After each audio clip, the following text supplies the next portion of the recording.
Alright, so let's look at the Mr. Tracks modular setup that I've purchased and I'm going to be using to test my cars. So this is the back end section of my track, and we'll have a quick squiz at the make and the design of it.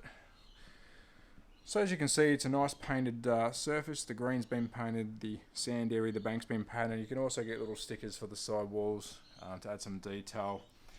Full Magna braid, high quality, and again, the track itself, the tarmac, has been painted in the special coating that he paints himself. And I can vouch it. It is very good, very sticky, and wears in nicely. So this is we'll have a quick look at the overall. Nice straight. This is a 2-lane setup. She goes around the bend, past the ripple strip, and then we'll come down to the fun section. Nice little whoopsie-doos here. We'll come up and around, and then we split. So this is all been designed so each length of this track that I've set up is the exact same. So if you take the inside lane, if you're inside lane or outside lane, the distance overall of the track is going to be the same. So if you are into club racing, he has thought about that. Again, when you order yours, you make sure you choose what track sections you want, and he'll give you all the details in relation to it. I've also gone all out and bought the Mr. Tracks controller holder and power plug adapter, and this is great. This is genius. I highly recommend it. It can be moved along, and also you can actually connect to the track, and I won't show underneath. That's you can check that when you get your own, but you can actually connect this to any part of the track and you can start from wherever. But obviously I'm on the straight, so we'll move along, quickly show you the join. So here's the join here. You can see this is one whole section at the back, so that's one section. We'll move to the middle, and this is great. You can spin this track either way, and you can also, it'll give you different layouts, but this is the layout I've gone for. It's a nice technical, I'd say it's almost like a Rally X track. I like my rally cars, but you can also run some Formula 1 cars and whatever you want around here. So again, we'll come around. We've got the painted, everywhere is painted, doesn't miss a beat. Painted ripple strips. He's also got these grouse barriers that are, I don't know the technical term, but they've been etched, and some of them actually has his Mr. Tracks name in them, but they look good. Very strong. I've hit them. Very strong, but again, Magna braid, same paint surface, so it is consistent through all out. Again, here's the join, so that's one whole section.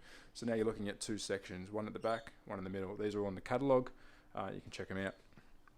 This is quite unique. This is a corner section, so a nice big sweeping turn around here, straight onto the front straight, and this nice little technical section in the middle brings it back on itself. So this is a corner section. He's got a left and a right. I've had this set up facing this way. I've also had it set up facing that way. So it's very versatile, and you can sort of work out your own little setup as you go. And again, doesn't shy away from the brand, and I highly recommend it. It's look, you can't fault it. You'll see what I mean when we start running some cars. So that's one corner section. You can see the join.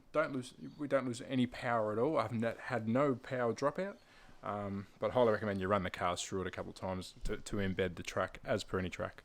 And this is the last section, which obviously ties it all in nicely. You can see the join here. You got this nice little whoop and this nice little back end through the sand pit and back onto the straight. Again, this end section here can be put on that end, and this end section can be brought up here, which changes the layout again.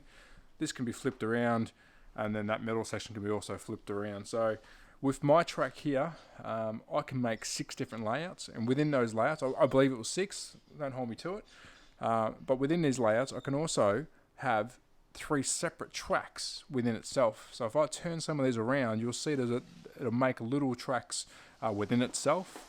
So you'll have one continuous one on the outside, and you have 2 little ones on the inside, and that is great if you've got young kids and you want to have just a smaller track inside your big track. But again, go onto the website, print off the track designs, cut them out, and you can make them into a little puzzle. And while we're talking about that, I'll show you how I've designed mine. Not the most technical way of doing it, but I got his pamphlet, and as you can see, I've cut out the pieces of the track that I wanted, which that is this end section up here. So I've cut my sections out, and I started building my track as I can see fit. So there's your corner section, and so on and so forth. So I highly recommend you visit the website, and that's mrtracks.com, and you can build your own design. And then once you get in contact with him, you can find out if that track layout works for you. So again, there's another end section, and he's got 4-lane tracks, 2-lane tracks. So Pete is an absolute mastermind when it comes to slot car tracks. So that's enough about the track. We'll go for another walk around some other time. I might change the layout, but as you can see overall, it's a decent sized truck. I believe it's 4.4 metres or 4.5 metres, and it's about 3 metres this way. So it's a decent sized track. Fits perfectly within my shed, and as you can see, I've got all that junk lying around. But I'm about to run out of the battery, but I'm going to have some fun now with this SRC Peugeot 206. So again, thanks a lot. Please jump onto mrtracks.com and check out his amazing modular tracks. Cheers.